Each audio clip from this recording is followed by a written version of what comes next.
global landscape of education and technology.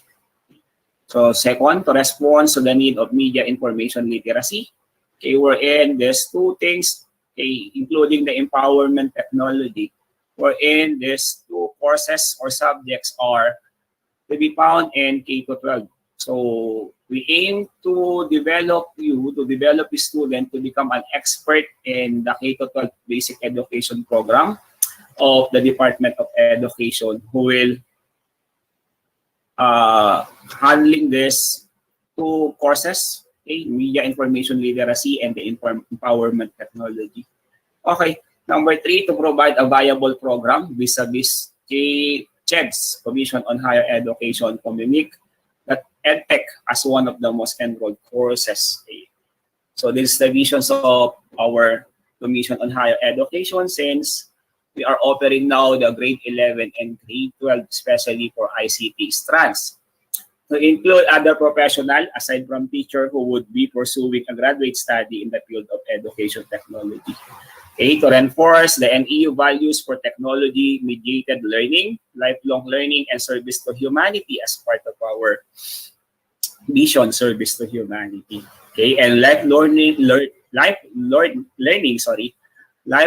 as part of our program educational objectives of the Graduate School of Education. And to reinforce the GSE mission vision goals in providing programs that are relevant, innovative, socially sensitive, community responsive, and technology enabled. And the last one is to produce competent, global, competitive, ethical, proactive, and service-oriented educational leaders. Okay? So this is the program descriptions. Okay? So the program will provide the students with knowledge, competencies, values, and skills in the study and practice in the analysis, design, development, utilization, management, monitoring, and evaluation of technological processes and resources for learning, teaching, and training. So in addition with this, the program envisions an educational technology graduate who would be leaders in academic institutions, business organizations, and related fields. Okay. So at the end of their coursework, okay, students are required to write and defend a thesis that would enhance the practice and contribute new knowledge in the field of educational technology. Okay. So requirements for graduations, you need to pass at least this 310 comprehensive examination, okay, WCE, okay, which is a requirement for all students who have finished the required 36 academic units of the MAEdTech program. Okay, so what's the purpose of this written comprehensive examination? Say, the purpose of this WCE is to assess and evaluate the students' knowledge, skills, and values in educational technology theories, practices, processes, models, and application, wherein students need to pass the exam, okay, to have at least a 2.0 and higher. So those who pass or who had attained this grade 2.0 and higher will be allowed to complete the remaining program requirement. That is the thesis writing, which is, I think, 9 units, 3 for seminars in thesis writing, and 6 units for thesis writing. Sorry for this. This should be 9 units. Okay? For the new curriculum, it should be 6 units. I am not sure for those students who will fail for the first time and those students who fail for the second time. Okay? I have to check for this. I have to ask for the Graduate School of Education administration regarding this. But in practice of other universities, okay, so there are certain number of times that you can take for the comprehensive examination. Okay? So these are the graduate or requirements for graduations. Now, let me introduce now the curriculum structure of this MAEdTech. Okay? So this is the comparative of a existing curriculum versus the proposed curriculum. As I mentioned, Commission on Higher Education mandates all schools or higher education institutions that offers graduate school or graduate studies to revise their curriculum, okay, okay, because of that full implementations of the outcomes-based education. Okay, so at the left side of, or with this part, this is the existing curriculum of our MaEdTech, and this one is for our proposed curriculum. Okay, wherein both of this part you will be asked to comment. Okay, although you are required to take this part. Okay, so this is the next curriculum to be offered hopefully by next school year. So we want to get your feedback regarding this two curriculum. Okay, so the structure, okay, the course requirement is divided into four for the old or for the existing curriculum. Okay, the basic courses that comprises 9 units, major courses that comprises 21 units, electives is 6 units, and thesis writing is 9 units.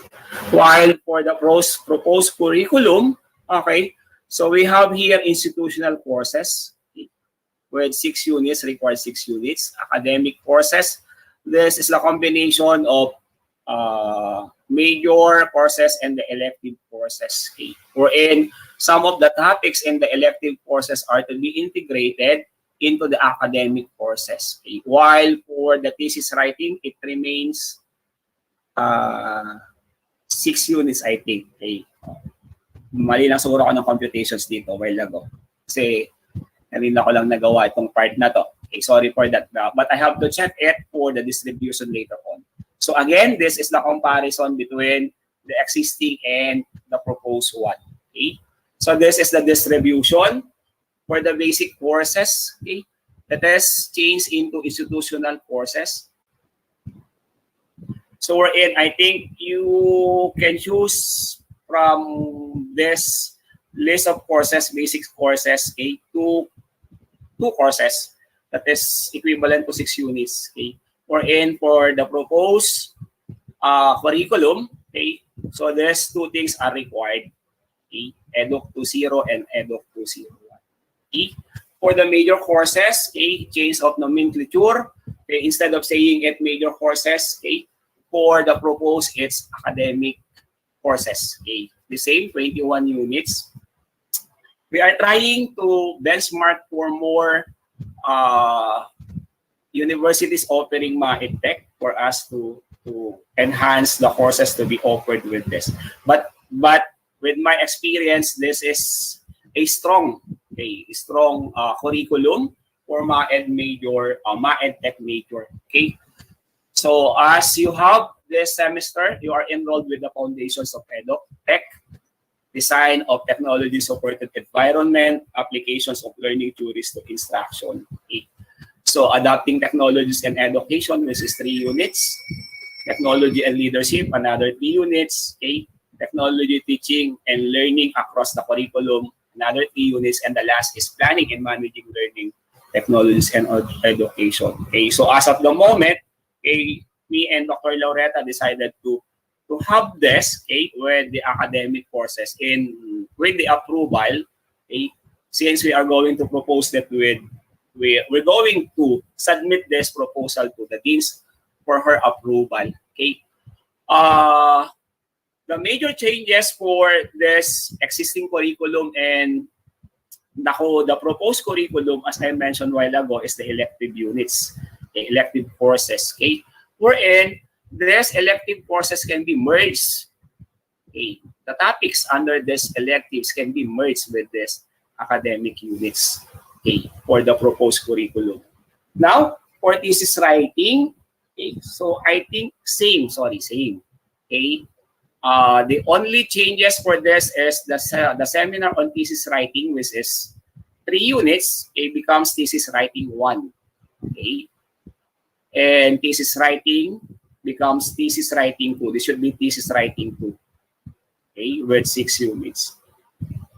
So that is the proposed curriculum. Now, let's try to evaluate, okay, the curriculum, this proposed curriculum versus the existing curriculum, okay, by considering the following criterion. Okay, let me explain the three criterions that needs to be evaluated, that needs to be considered in evaluating the proposed and the existing curriculum. Okay, so number one, okay, there should be foundation courses, there should be professional courses. Okay, foundation and professional courses. Okay, with the existing curriculum, okay, so we have the basic courses, which is equivalent to the foundation courses.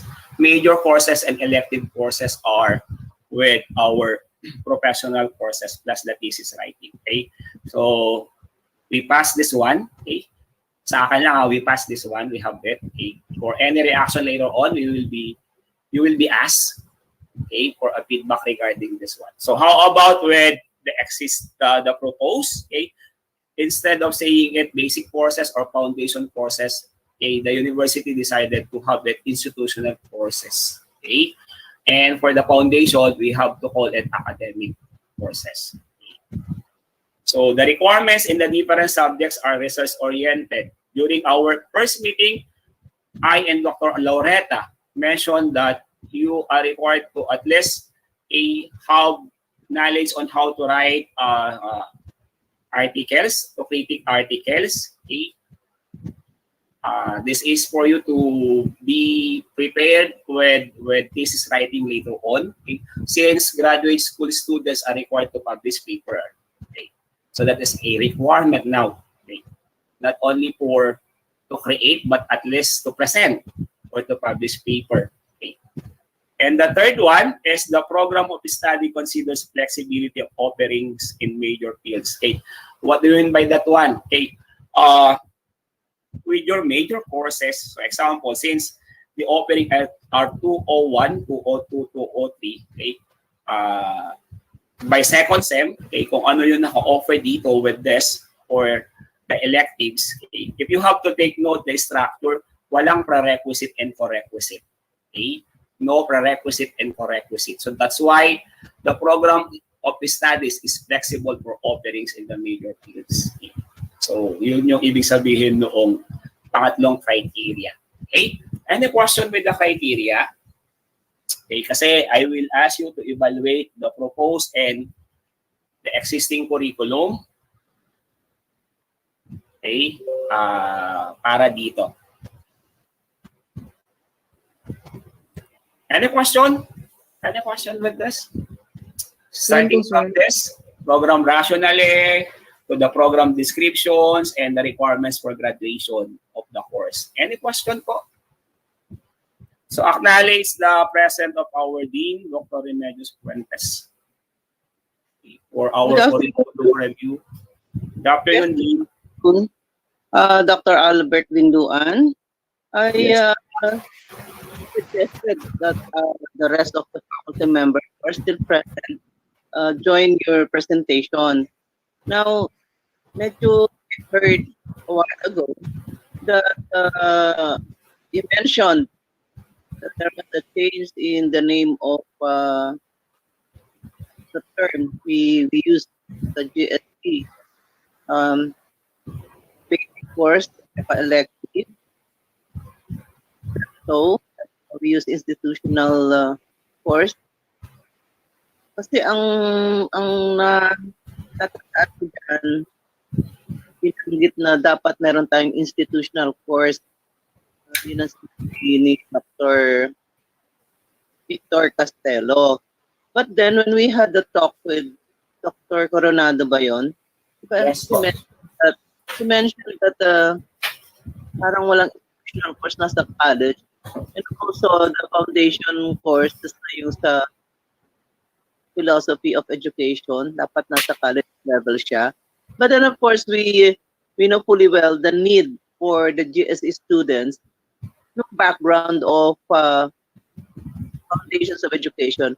This is nasa higher level naman ang pag-tackle doon sa course. Hindi naman kagaya nung nandun sa college level. Parang ano lang siya, historical, no? More on historical. But sa graduate level, it's more deeper naman, yung pagtalakay dyan sa PhD 400. at saka dun sa EDUC 202A, philosophical, psychological, and socio-historical foundation of education. Yun yung we're trying to, solve with this revision of the curriculum.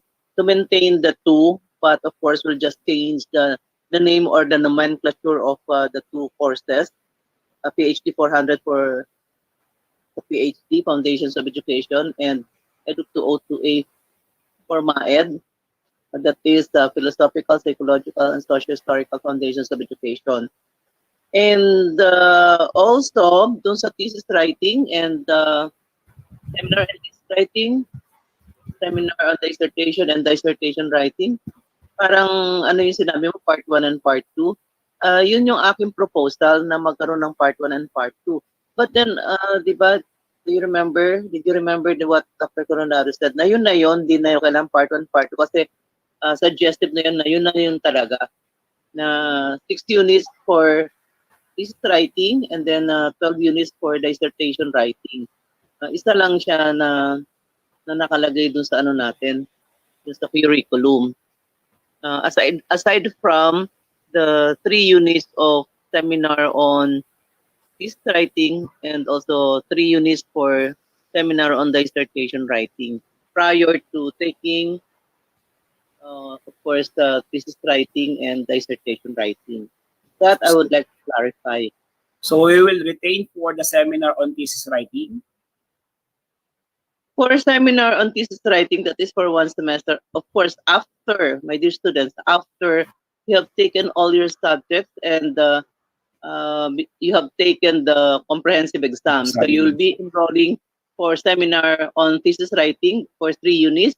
And for the next semester, you'll be enrolling in thesis writing, that is for 6 units. And for the PhD, 12 units of dissertation writing after seminar on dissertation writing.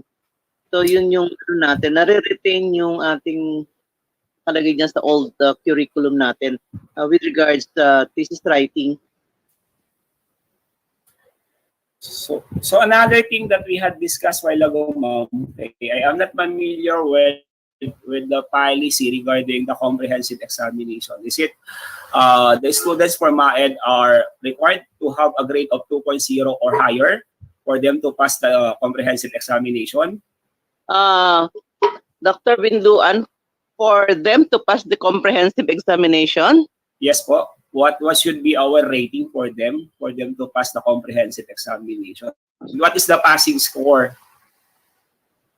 I think we don't have, before we have the numerical value, but for, nung dumating kasi ako, pass na lang ang nakalagay. So what the faculty members who are evaluating the exams, ang nilalagay nila remarks na lang, adjectival remarks na pass, low pass, high pass, parang high pass, and then pass, low pass, and then failed, ayun.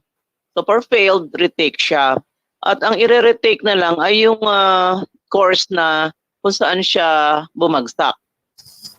Okay, before kasi, we opted na averaging. So kung nag-fail lang siya sa isang course at mataas naman yung iba, kasi nga day 1 and day 2. For day 1, we have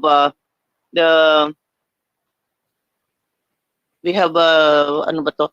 Yung research methodology, we have statistics, and we have foundations of education. And for day 2 is for the major courses.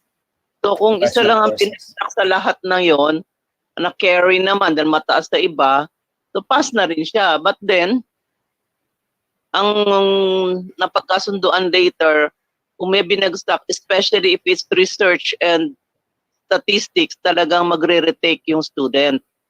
Magre-retake ng exam. Okay. So yun. And then for the remarks, yun na nga, wala na siyang grade of 2 or 1.5 or 1.75. Kundi pass. Low pass, pass, high pass. That is for the checking. Pero pag din makikita nila yan doon sa transcript nila, wala yung mga low pass, high pass, pass na lang talaga ang nakalagay doon sa pinapasa sa registrar. So how about the number times na pwede silang mag-take ng comprehensive po? How many times na pwede silang mag-take ng comprehensive? What will Twice happen lang to siya, them twice kung doon lang. sa first? What will lang. happen for them to second? Yeah, twice lang, and then Twice po. refresher course for the course, refresher for the course na binagsak niya. Halimbawa, twice, di bumagsak halimbawa sa statistics, so retake, bumagsak pa rin. So yun ay mag-enroll siya ng statistics refresher course na. Di ba? Kasi yun na nga, kailangan niya sa thesis writing yung stat, binabagsak niya twice na. Yes po. So, yun. Students, hindi naman porket pinag-uusapan natin ito ay para ma-discourage kayo or what. At least, kasi you need to know this requirement, okay? This, kasi, dine-check din natin to, you need to know the requirement, okay? You need to set your goals, okay? Na dapat first time pa lang ay pass na kayo. Kaya pinag-uusapan natin to during the orientation for you to be aware, okay, on the different policy regarding the comprehensive examinations. Yes. Okay? And there are some students. Dr. Biluan, Yes po.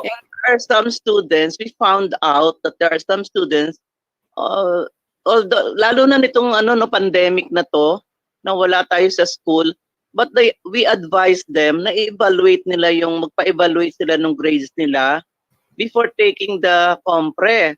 E ngayon, ang sabi nga ng registrar, dahil wala din ng registrar, hindi rin nakakapasok lahat doon, so pwede namang magkaroon ng self-evaluation ang students kasi makikita naman nila yun sa automate yung kanila.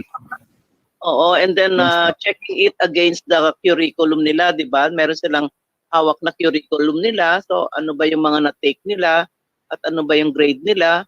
So it's just a matter of, honesty on the part of the students kasi makikita rin naman yun kung merong binagsak na kailangan pang i-take, no?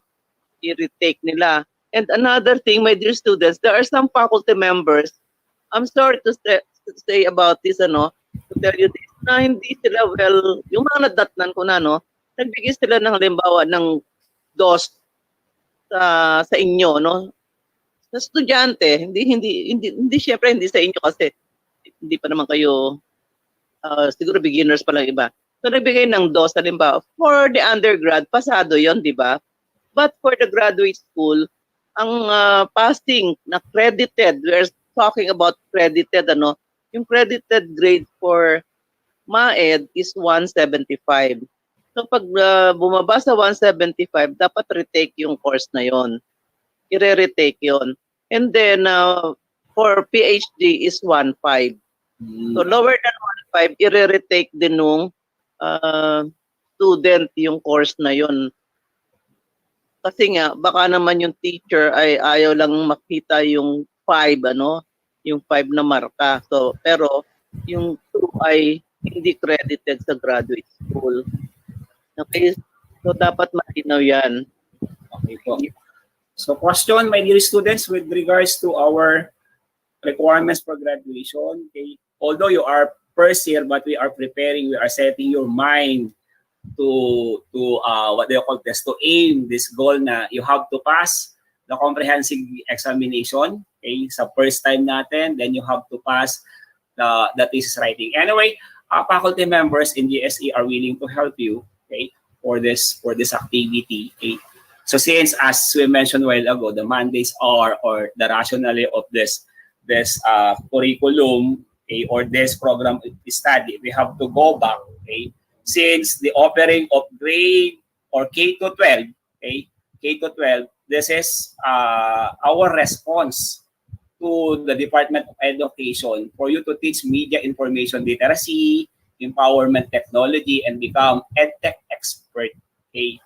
So we want the graduate of the school education, okay, want to produce, okay, students like you as competent, globally competitive, ethical, proactive, and service-oriented educational leaders. So that's why we opt to offer, okay, this specialization, MAED in educational technology. Okay. But again, Dr. Albert, yes, po. This revision of the curriculum will take effect next academic year, 22 to 23. So itong mga estudyante natin ngayon na 21, 22, nasa old curriculum pa Yes kayo. po. Yes Okay. po. But since this is a curriculum review, okay, and they have already background with the courses, I think the 3 of them were enrolled, okay, last semester. So that means they are already acquainted with, or they are already aware with our offerings or MaEdTech. So they can be a part of our curriculum revisions and curriculum proposed revisions for the MaEdTech. So that's why we are doing this kind of activity. So that's why if you notice while ago, I tried to discuss this 3 evaluation criterion, wherein we have to get feedback from them for us to offer or to enhance more our existing curriculum by integrating some of the needed things that needs to be incorporated, and what should be the enhancement, or what should be that needs to be considered in our proposed curriculum that is to be submitted to CHED for our offering on 2022 and 2023.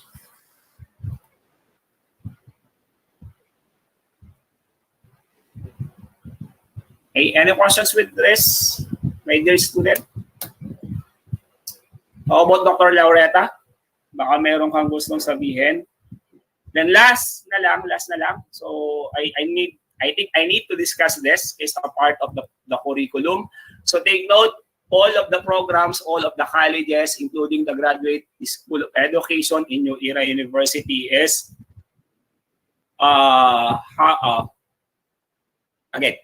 all programs, all colleges, including the Graduate of the School of Education, okay, is following the system of continuous quality improvement for the program, okay, wherein this is the framework for, this is the basis, okay, of the curriculum enhancement. Yung ginagawa natin, curriculum enhancement, curriculum revision, revisiting, and proposed curriculum, okay. Ito yung basis natin, okay.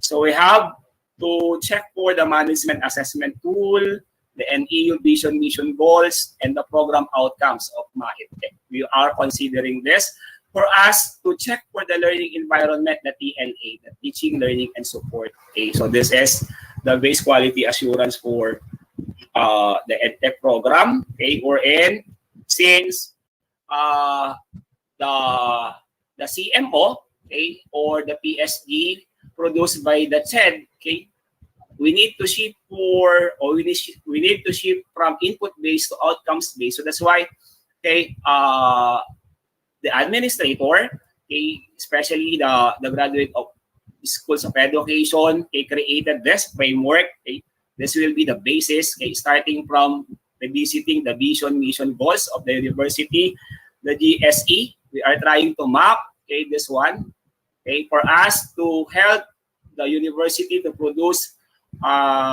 graduates like you, okay, by means of following the vision, mission, goals, and objective. Okay, so ito yung ating base framework, outcomes-based framework. Okay, so since graduate of educations will go for the accreditation para ma-enhance pa yung, or mas lalo pang gumanda yung offering of the different curriculums, different programs under this department. Okay, so we are doing the check, quality conditions, and act.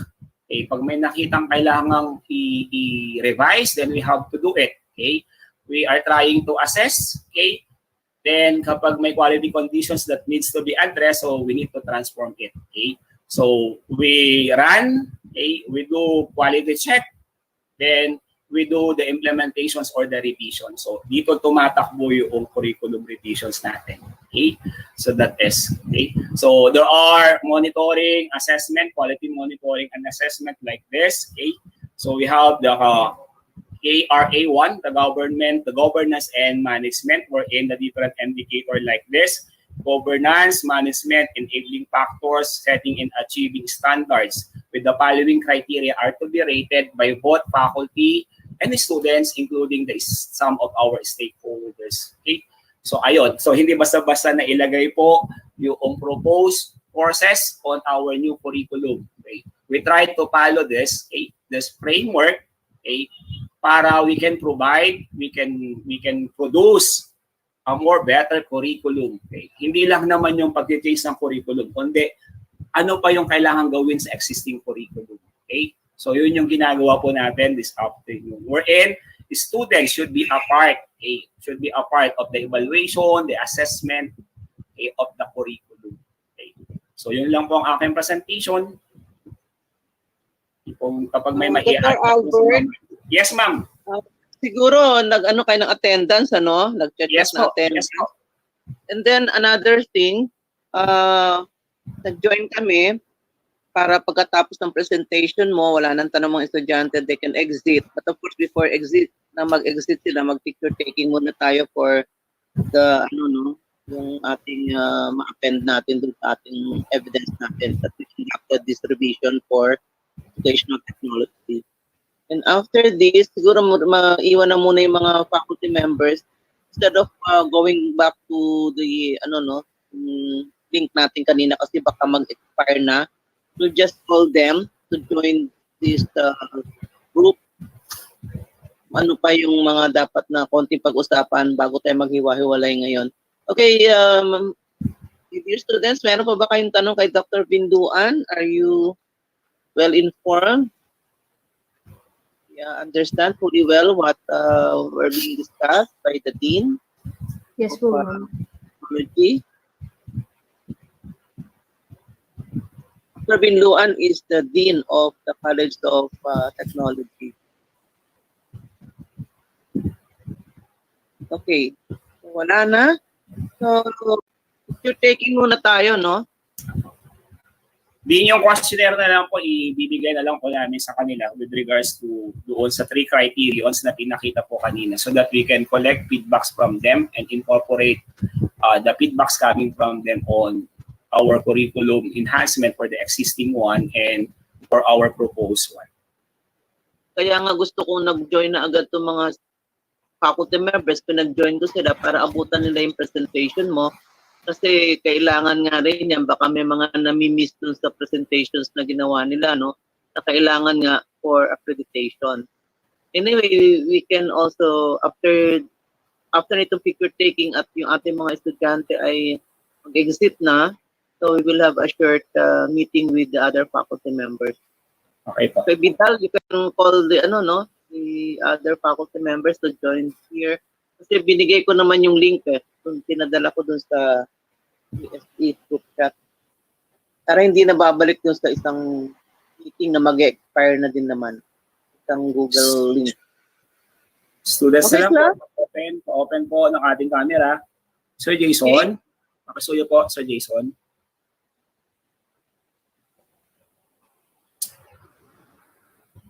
Ayun. Thank you, sir.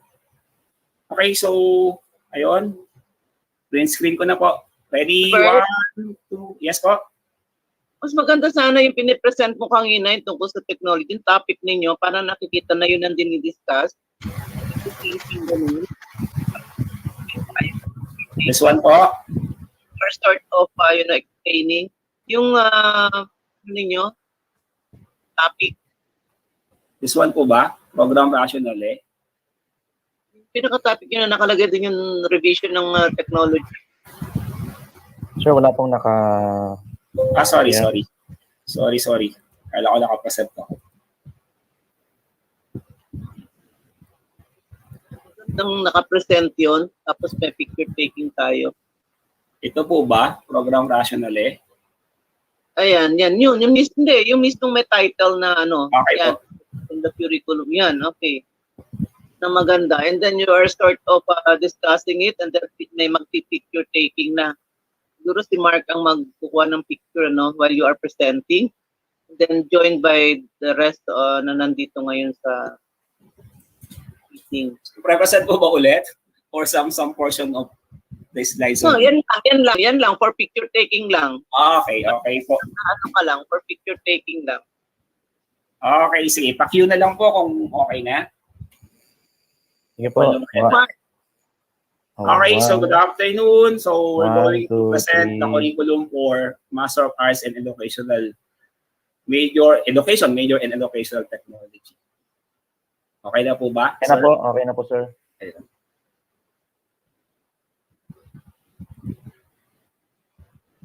Okay, done. Tapos na. Opo. Thank you, Mark. Yes po. Thank you, students. Thank you, Dr. Albert. Okay. Our dear students, you can leave the... Pwede na Thank you kayong, also, Sir Jason, Ma'am Catherine. Ma'am Lorraine, thank you. Thank you, mga ma'am, sir. ngayon naman, ano, Kailan?